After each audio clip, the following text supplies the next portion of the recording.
શિયાળામાં ક્યારેય ખાવાનું ન ભૂલશો આ 11 ચીજો. આજીવન જળવાશે ફિટનેસ. શિયાળામાં હેલ્થને સાચવવા માટે તમારા ખોરાકમાં કઈ કઈ વસ્તુઓનો સમાવેશ કરવો જોઈએ એ જાણીએ. દેશી ખોરાકનું મહત્ત્વ.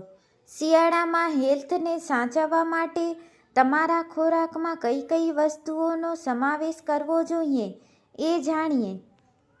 લીલું લસણ.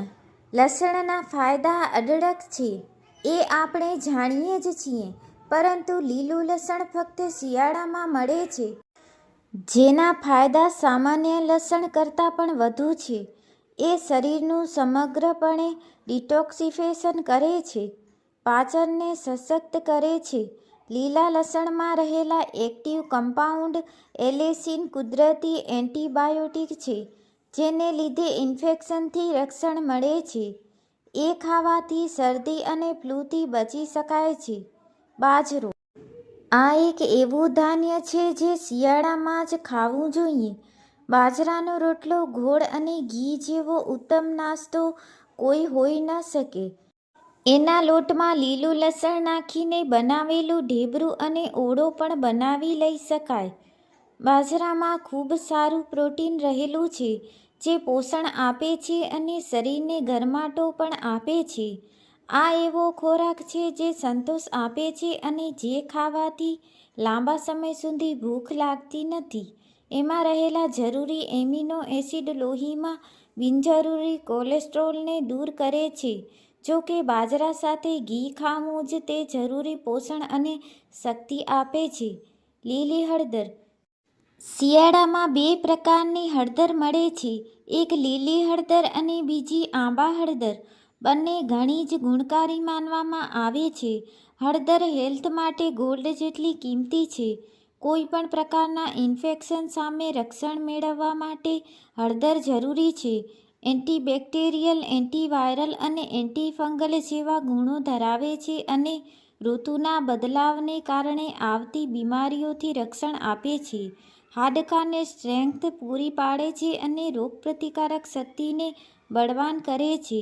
આ ઉપરાંત એમાં રહેલા એન્ટીઓક્સિડન્ટ પણ ઘણા લાભદાયી છે. મૂળો. મૂળામાં ઘણા ડાયેટરી ફાઇબર્સ રહેલા છે, જેને કારણે પાચન સંબંધિત તકલીફો દૂર થાય છે. શિયાળામાં કફ અને શરદીની જે તકલીફ રહે છે અને ખાસ કરીને કફ અંદર જામી જાય છે, એને દૂર કરવાની તાકાત મૂળામાં રહેલી છે. આ સિવાય એમાં ઝીંક અને ફોસ્ફરસ રહેલા છે, જેને કારણે સ્કિન પ્રોબ્લેમ્સ જેમ કે સૂકી ત્વચા, એકને કે લાલ ચાંઠા જેવી સમસ્યાઓ પણ દૂર થઈ શકે છે. આમળા.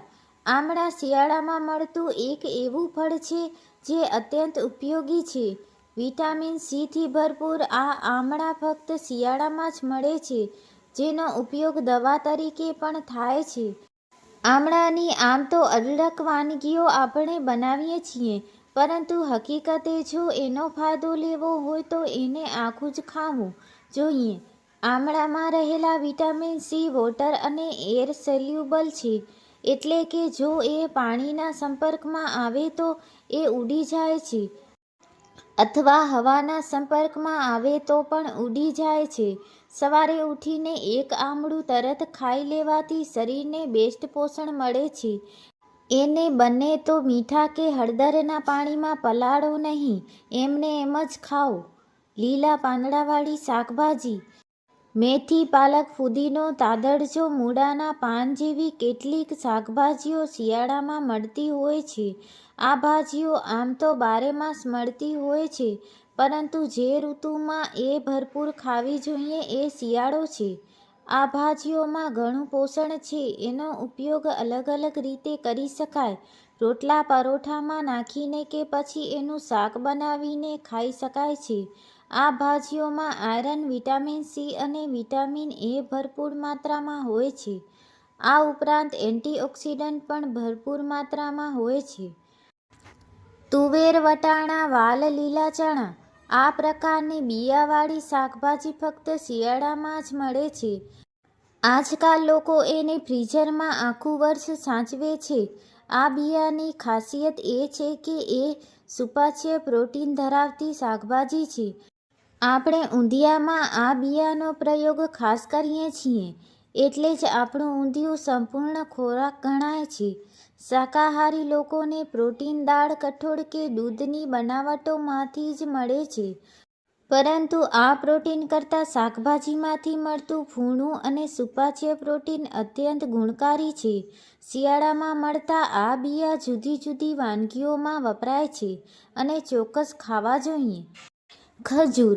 ખજૂર આપણે ત્યાં કોઈ પણ સિઝનમાં લોકો આજકાલ ખાવા લાગ્યા છે, પરંતુ એક સમય હતો જ્યારે એને શિયાળા સિવાય ખાવામાં આવતી નહીં અને એમ મનાતું કે એ ગરમ પડે. ખજૂર ખાવાનો અને એને માણવાનો સારો સમય શિયાળો જ છે. ખજૂર ઘી વગર ખાવી યોગ્ય ગણાતી નથી. શિયાળામાં તમે ખજૂર ખાઓ અને ઘી વગર ખાઓ એ બરાબર નથી. જો ધીમા સાતડીને ભાવતી હોય તો એ રીતે ખાઓ, નહીંતર એમનેમ ઘી લેવું અને એમાં બોળીને ખજૂર ખાઓ. ખાસ કરીને બાળકો માટે એ અત્યંત પોષણ આપનારું છે. તલ. તલ એક એવો પ્રકારના બીજ છે જેમાંથી આપણને ઘણી સારી ક્વોલિટીની ફેટ્સ મળે છે. એમાં ખૂબ સારી કક્ષાનું પ્રોટીન પણ રહેલું છે. આમ એમાંથી એવું પોષણ મળે છે જે પાચનની પ્રક્રિયાને ઘણું બળ આપે છે. તલ ખાવાથી શરીરનું તાપમાન જળવાઈ રહે છે. શરીર અંદરથી ગરમ રહી શકે છે. તલ અને ગોળનું કોમ્બિનેશન અત્યંત ગુણવાન માનવામાં આવે છે. તલ કાળા હોય કે લાલ બંને ઘણા જ ફાયદો કરે છે. તલની ચીક્કી, તલના લાડુ અને તલની સાની આ શિયાળામાં ચોક્કસ ખાઓ. ગુંદર. ગુંદર કે ગુંદને આપણે ત્યાં ઘણો જ પોષણયુક્ત માનવામાં આવે છે, પરંતુ એનો ઉપયોગ આખું વર્ષ કરવામાં આવતો નથી. મોટાભાગે શિયાળામાં જે પાક બનાવવામાં આવે એમાં જ એ નાખવામાં આવે છે. ગુંદરના લાડુ બને છે. ગુંદરની રાબ પણ બને છે. સુખડી, મેથી લાડુ, અડદિયા, તલનો પાક જેવા જુદા જુદા કેટલાક પાકમાં ગુંદ વપરાય છે. એ શરીરને તાકાત આપે છે અને હાડકાંને પોષણ આપે છે. સંપૂર્ણ પોષણ માટે ગુંદ ઘણો જ ઉપયોગી છે. અડદિયા. જાત જાતના પાક આમ તો ઘણા જ ગુણકારી છે. ખાસ કરીને અડદિયા ગુજરાતીઓમાં અતિ પ્રિય પાક છે. ગુજરાતી ઘરોમાં અડદની દાળ વધુ નથી ખવાતી, પરંતુ અડદિયા તેમને આપો એટલા ખવાઈ જાય. આ પ્રકારના પાકમાં આપણે ગોળ, ઘી, ડ્રાયફ્રૂટ્સ અને વાસણા વાપરીએ છીએ એ પોષણની દ્રષ્ટિએ બેસ્ટ છે. અડદિયામાં કાળી અને ધોળી મૂસળી, ખોખરું, કોચા, ચક્કગરો, પીપમૂળી, ખસખસ, એલચી, જામફળ, જાવત્રી અને સૂંઠ જેવા અત્યંત ગુણકારી પદાર્થો નાખવામાં આવે છે. લોકો આજકાલ હાઈ કેલરીના નામે એ ખાતા નથી, પરંતુ એ એક ભૂલ છે. જે લોકો વેઇટ લોસ પણ કરતા હોય તેમણે પણ આ પાક ખાઈ શકાય. જરૂરી છે કે તમે સમજો કે એ કેટલું અને ક્યારે ખવાય.